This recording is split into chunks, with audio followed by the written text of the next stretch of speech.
Great for birthday parties, team parties, corporate events. TinShedMN.com will give you all the details. They also have coupons at the website. So check it out, TinShedMN.com. Also remember we have a deal with Bite Squad. Talk North is the promo code. Gets you the first delivery fee waived. But everybody's probably already used it once. Keep using it. They also go to bitesquad.com. Sometimes they have deals specific to your area, and they do a great job, and they've been great to work with. Do you have a final thought for us, Michael? I'm just looking at these Detroit highlights, too. I mean, they are skilled and fast. Guys like Mantha and Bertuzzi and Larkin, and man, there are some good teams in this league right now. It'll be interesting to see the way Winnipeg plays right now with their blue line. There just seems to be a lot of underlying things that mean that they could potentially take a step back. I'll be interested to see if Chicago is still kind of, they got an aging blue line. Are they able to give the Wild a run for their money here? Because I think the Wild are going to be a middle-of-the-pack team this season. So that's kind of my final thought. Well, Any other questions? We do have a final Twitter question from Russo Slacks. Talk about Wild have sucked. K, thanks. What? Talk about Wild. The Wild have sucked. It's a nice open-ended question. You can just talk about that for hours. That's mean. It is mean. I think I just wanted to get the final groan out of you. So give me a preview of the next two games. Since they play at Winnipeg. I'm looking at their depth chart tonight. Anthony Bitetto on their first pair. Neil Pionk from Minnesota. Pullman. Right now they're winning in Pittsburgh, but that's a game. Look, the Wild swept the Jets last year, so they're not intimidated playing in that building.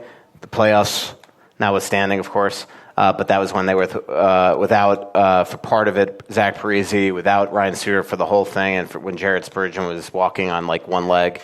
But I think that's an important game for them to just kind of alleviate some of the pressure, right? Get some good vibes coming back here to Minnesota for their home opener.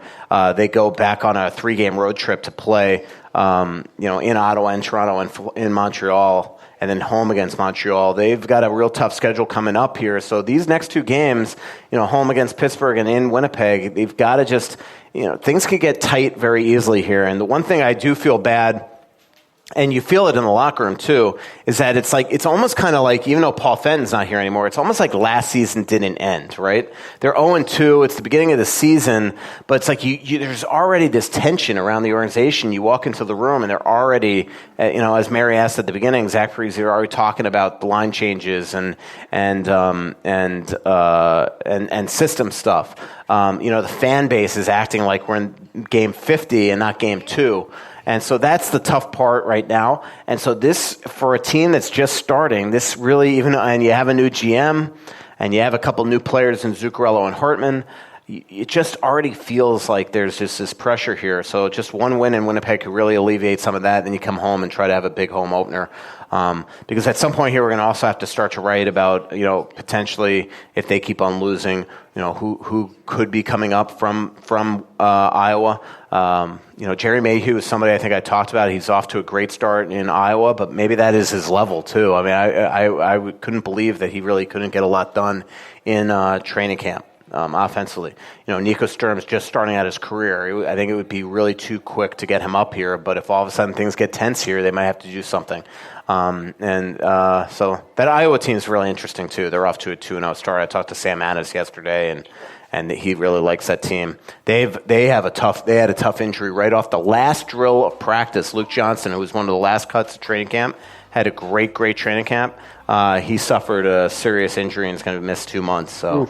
Tough go there for Luke Johnson. All right, maybe we'll talk more about the Iowa team next week. Thank you to Brandon. Thank you to Tin Shed. Thanks to everybody who showed up. Please give Michael a hand. It's a great soundboard, Brandon. Cheer for Michael while Michael looks over at the pretty colors on the soundboard and gets distracted. Pretty little city built on a hillside. Music in the bars and fire in the sky. To the beach and it was covered in ice, and I used to call it home. So much coming out, there's nothing going in. I know that you